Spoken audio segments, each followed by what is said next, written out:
और बड़ी खबर सामने आ रही है। कर्नाटक के सीएम सिद्धारमैया को बड़ा झटका लगा है।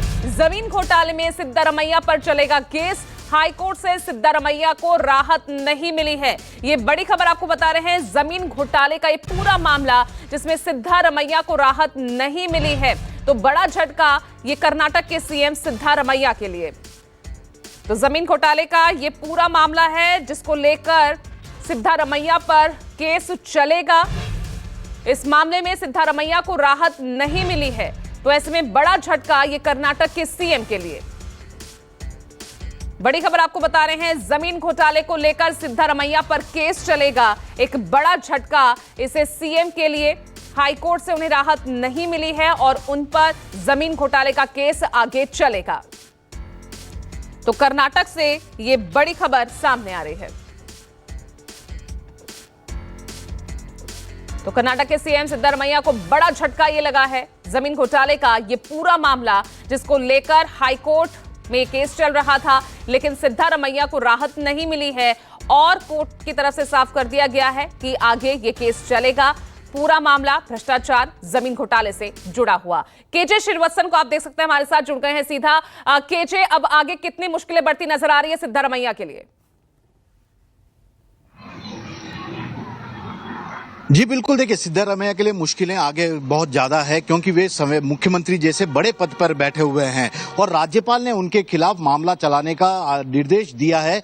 यानी कि राज्यपाल ने मंजूरी दे दी है मैसूर शहरी विकास प्राधिकरण, यानी कि जो मैसूर का जो जमीनी वगैरह सब चीज देखता है, उस प्राधिकरण के द्वारा जो मामला जमीन दिया गया था सिद्धारमैया की पत्नी के नाम किया गया था, कोड़ियों के दाम, पौष इलाके की जमीन थी। यह पूरा मामला मैं आपको बताता हूं। सबसे पहले सिद्धारमैया की ने अपनी पत्नी के पर मैसूर में जमीन खरीद ली थी, लेकिन उस जमीन को सरकार के किसी दूसरे विभाग ने कब्जा कर लिया। ऐसे में उस जमीन की जगह सिद्धारमैया को पौष इलाके में बेहद ही कोड़ियों के दाम पर उनकी पत्नी के नाम पर यह जमीन दे दी गई। बस इसी को लेकर 3 एक्टिविस्ट ने राज्यपाल थावरचंद गहलोत का दरवाजा खटखटाया और राज्यपाल ने इस पूरे मामले की जांच कराने का निर्देश अपनी ओर से जारी किया, जिसे आज सिद्धारमैया ने अदालत में चुनौती दी थी। 12 तारीख को ही इस मामले पर सुनवाई पूरी हो चुकी थी। सिद्धारमैया की तरफ से अभिषेक मनु सिंघवी ने इस पूरे मामले पर पैरवी की थी। आज फैसला रिजर्व हुआ और फैसला अदालत ने जो दिया है, आज की तारीख में जो फैसला दिया है अदालत ने,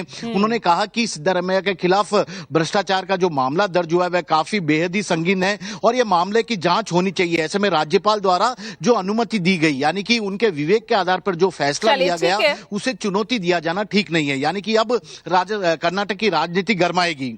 बिल्कुल, राजनीति सियासत अब यहां गरमाती आगे नजर आएगी। बहुत बहुत शुक्रिया आपका केजे इस तमाम जानकारी के लिए।